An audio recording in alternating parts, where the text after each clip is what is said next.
First and foremost, I want to thank for all of you that didn't have to RSVP to come here today, so I appreciate that.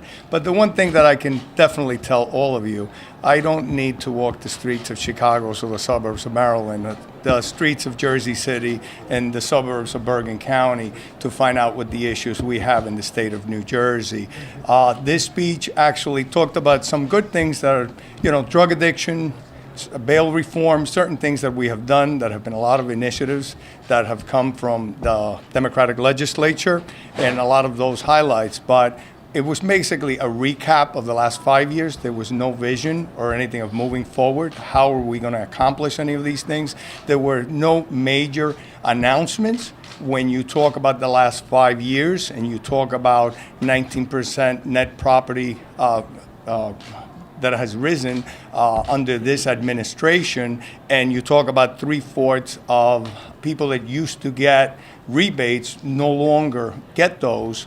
These are challenges. And when you talk about growing the economy, and you can't tout an economy that most places have gotten most of their jobs back. We're probably at 50% of those. So we got to do better. The 2013 Opportunity Economic Act that we did was a good starter, and it's good for businesses to be able to come here and take advantage of those incentives. Those are all good things, but he did not tackle the tough things that we have to do. That commission that he talked about has not gotten together. We do not have a report. We do not have a plan. What we do know is in this administration, we have 8 grades in our rating, that's hurting our economy. These are things that are really hurting us here.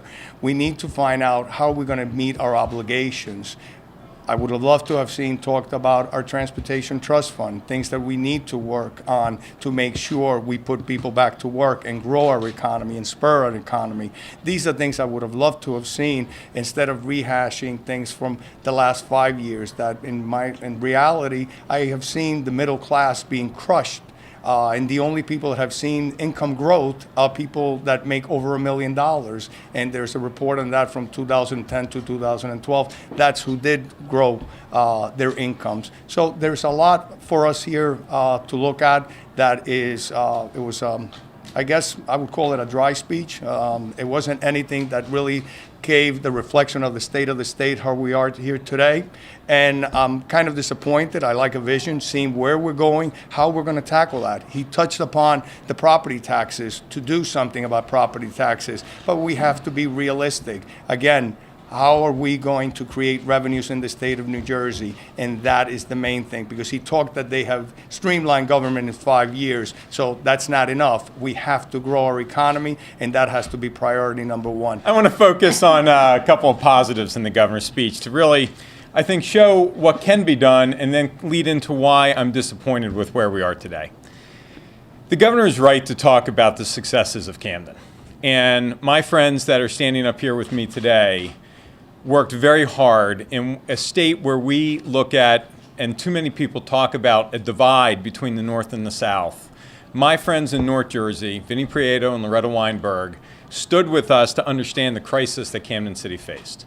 And in a bipartisan effort with the governor, we did take a city that was one of the poorest in the country, that had the highest murder rate in the country, with tremendous leadership from people like Lou Capelli, Jeff Nash, and Ed McDonald on a local Camden County Field Board, names that many of you don't know, who faced traditional cultural norms of New Jersey, New Jersey's home rule, and tore down a system that was broken to revitalize that city. We sponsored legislation in the legislature for economic stimulus that has led to companies relocating to that city and building in that city. We have a murder rate that has decreased, a crime rate that has decreased, a violent crime that has decreased, and we are seeing recovery for the first time in my lifetime in a city that has constantly been on the decline. And as the governor said, when you meet with the children of that city, for the first time, they believe there is a future that is bright for them. And the reason I share that optimism is because it is an indication of what can be done if you work together, tackle tough issues, put your partisanship aside, take the traditional cultural biases and say we can do better if we're going to truly attack difficult problems and fix those problems head on. The problem is there's not enough of that going on. And when the governor talks about the anxiety of the public and the anxiety of a woman behind a rope line in Florida, let me share with you the anxiety of a woman that I met at the supermarket line in Berlin at the ShopRite. She's nervous because her property taxes have gone up 19% in the last 5 years. Let me share with you the anxiety of a couple in their 80s outside of our church at St. Andrews in Gibbsboro, New Jersey, who is concerned that they have not received their homestead rebate, and they keep asking me week after week, when is it coming? Well, we know the answer to that. It is not coming under this administration, and the hope of property tax relief, when the governor says we can tackle tax problems and crisis in this state, it can come when there is a true sense to tackle that problem head on. We have an economic crisis in this state.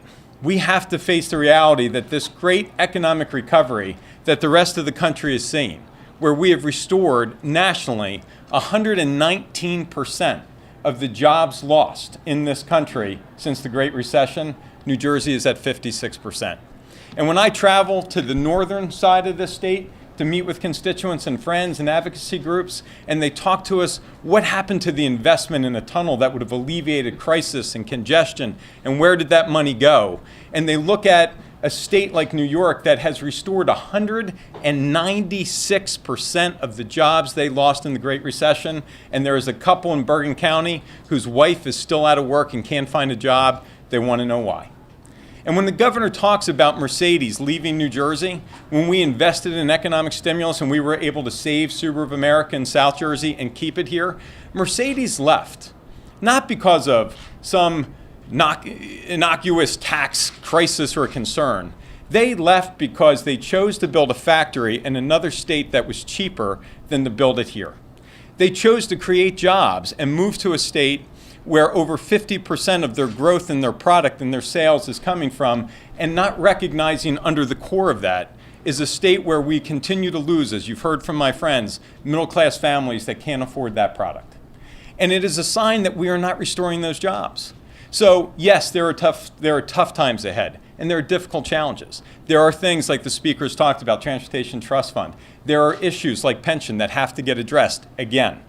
The reality is those issues can be addressed, just like Camden could be addressed, just like we could address Atlantic City and this state capital and cities throughout this state, if we are here enough to work together to address those problems and not be afraid of the negativity of the consequences. We look back at Camden City today and look at the great success. Go back and read the articles during the days that was being debated about creating a consolidated police force, a countywide police force, people losing control of their local police department, and see what the controversy was at the time and the courage that it took to overcome that.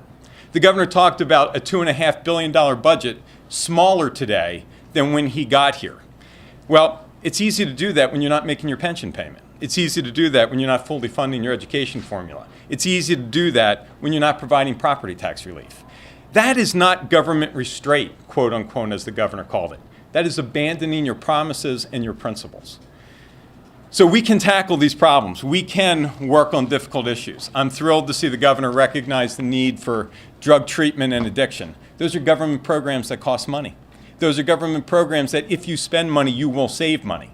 But you have to have the courage to not hide behind 30-second sound bites of shrinking government. It's about right-sizing government and getting the right results for government for the people of this state. Thank you.